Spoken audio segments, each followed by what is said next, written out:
so Greater Manchester Police have confirmed now, like you say, that one of those people who were killed is believed to have been mistakenly shot by officers during their armed response. I think a Home Office pathologist said that the injuries were consistent with police firearms, and another man in hospital has also been found to have a gunshot wound. The Chief Constable of Greater Manchester Police has said that one of the victims of yesterday's synagogue attack died after being injured by a gunshot believed to have been fired by the police. A second worshipper also sustained a gunshot injury, which is not life-threatening. It is thought that both victims had been behind the door of the synagogue through which the attacker, Jihad al-Shami, was trying to enter when he was shot by the police. 3 people have also been arrested on suspicion of planning a terror attack in connection with yesterday's killings. Earlier, I spoke to the former UK independent reviewer of terrorism legislation, Lord Carlisle. The responsibility of the perpetrator, not of the police. The police acted extremely promptly, and they were very efficient, aided by security guards at the synagogue. And in my view, it is, of course, tragic that somebody died in those circumstances. It's also very good that the Chief Constable of Manchester, of Greater Manchester, has said so at an early stage. I'm joined now again by James Connolly, the senior reporter at SWNS, who is on the scene. Welcome back, James.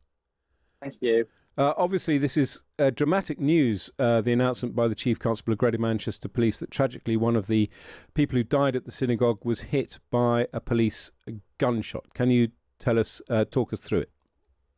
Yes, so Greater Manchester Police have confirmed now, like you say, that one of those people who were killed is believed to have been mistakenly shot by officers during their armed response. I think a Home Office pathologist said that the injuries were consistent with police firearms, and another man in hospital has also been found to have a gunshot wound. The Chief Constable said this was tragic and unforeseen consequence of action that they took to stop the attacker. Absolutely, and I think, one shouldn't speculate too much, but obviously a bullet from the police appears to have gone through the door. What other developments have there been this morning? We know that Keir Starmer has visited the synagogue this morning. But the scene is calm this morning. That's right. There is this mix of grief and fear still in the area, but it's definitely a lot calmer than it was yesterday. We've seen a lot of local people sort of quietly pausing at the cordon, some leaving flowers, some leaving notes behind. And neighbours have told me that they're sort of shocked about what happened, and they're also quite worried about what might come next. But there is some real solidarity on show here as well. Excellent. Well, James Connolly, thank you for reporting on the scene for us. That's James Connolly, the senior reporter at SWNS. I'm also joined now by Rabbi Charlie Baginski, the co-lead of the movement for progressive Judaism. Welcome to the show, Rabbi.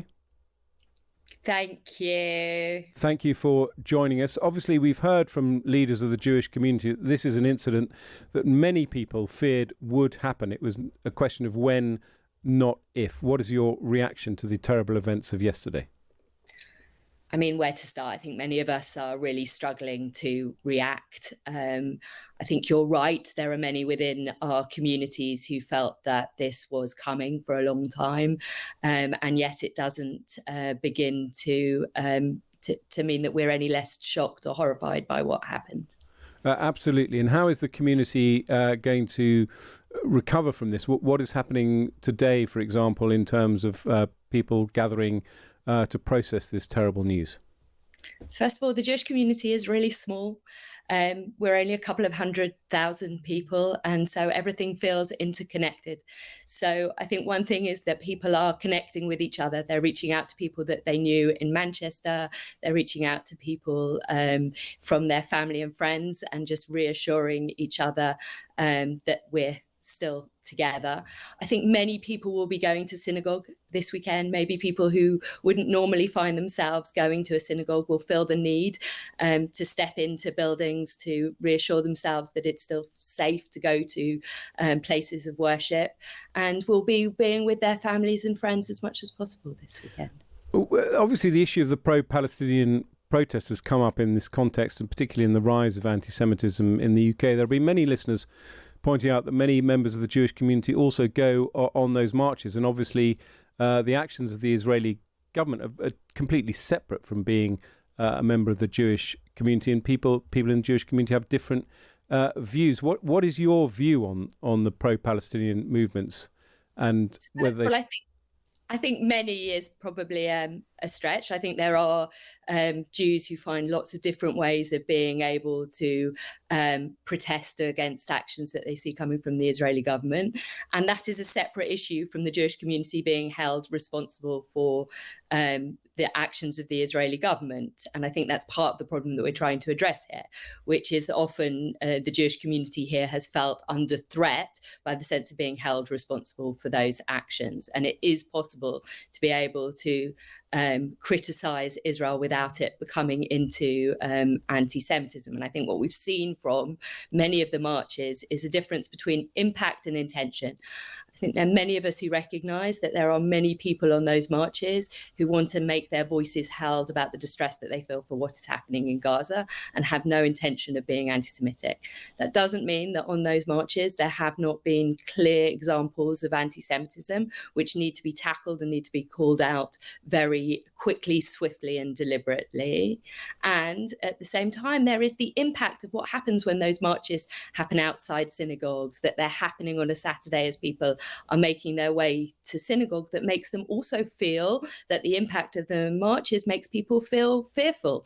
And that while many people on those marches may not be their intention, it is the impact that it has on our communities.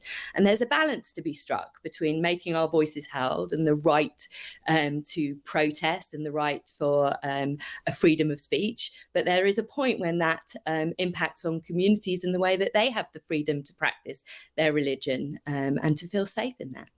Brilliant. Thank you so much. That's Rabbi Charlie Baginski, the co-lead of the movement for Progressive Judaism, coming on the show to comment on the horrific events that happened in Manchester yesterday. Well, look, the freedom to protest is a precious freedom in this country. But what I would say to people that are planning to go on a protest is just to take a step back for a minute. Imagine if you had lost a loved one to a terror attack in this country. And just because you have a freedom doesn't mean to say you have to use it all the time. Sometimes a little unity, a little solidarity, some love and friendship to other people is required. I was very disappointed that those protests went ahead last night.